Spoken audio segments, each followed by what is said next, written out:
The Road Back Home. Written by Sid Waddell. Read by Gordon Griffin. The moral right of the author has been asserted.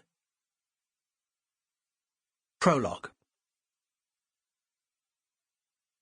I've not lived in the former pit village of Lynemouth since 1961, but the winding road north from Newcastle will always be the same nostalgic highway, each twist charged with vivid memories and powerful emotions. On a bright gusty day in March 1999, I got on the bus at the Haymarket bus station in Newcastle in a very sombre mood. There would be tears aplenty before the day ended. I was to clear out the contents of 102 Dalton Avenue, the cottage where my dad Bob grew his leeks, Martha, my mother, ruled the roost, and my brother Derek made us all laugh, despite the daily fears and hardships of life in a mining community.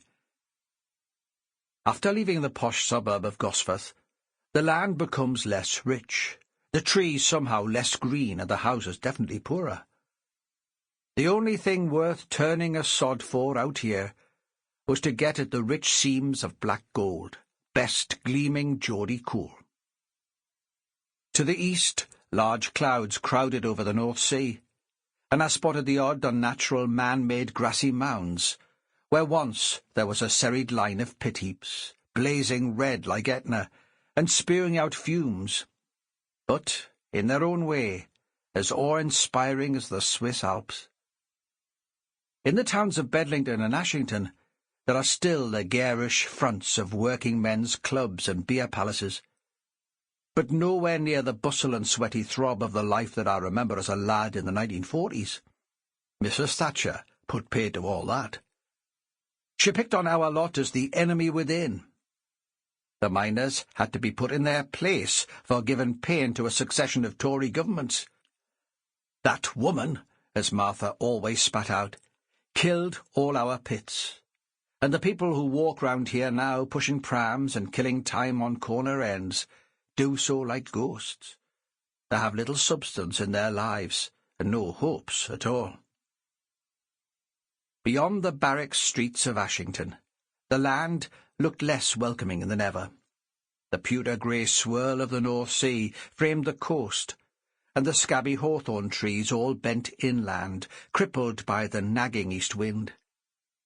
Then the bus rambled past the hulking rusty gantries of the now-defunct Lynemouth colliery, once the pride of both the NCB and the local pitmen, who cheered the raising of flags to announce record tonnages clawed from under the pounding waves.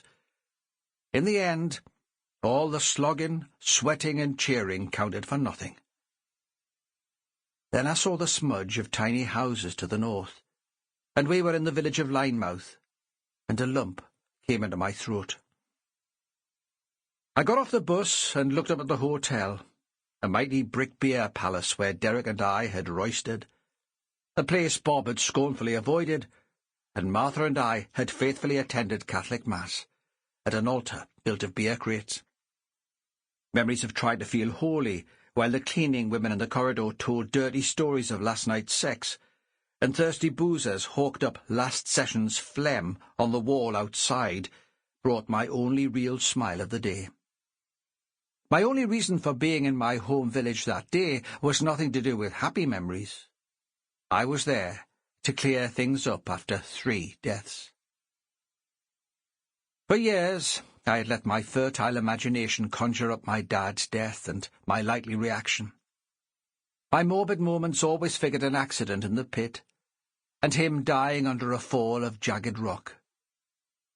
I knew I would cry, and certainly swear to God, Jesus, the National Coal Board, whoever. But when Bob did die, it was how Martha took it that knotted my guts, and made me sob and punch and kick the coal house door.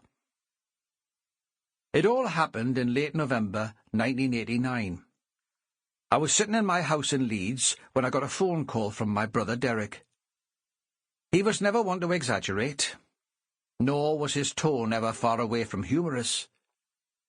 "Bob's in hospital. The angina's got a bit worse. They've got him on a breathing thingy, but he's eating like a horse. He says the food is shite, but he's yarking it down." Sample complete. Ready to continue?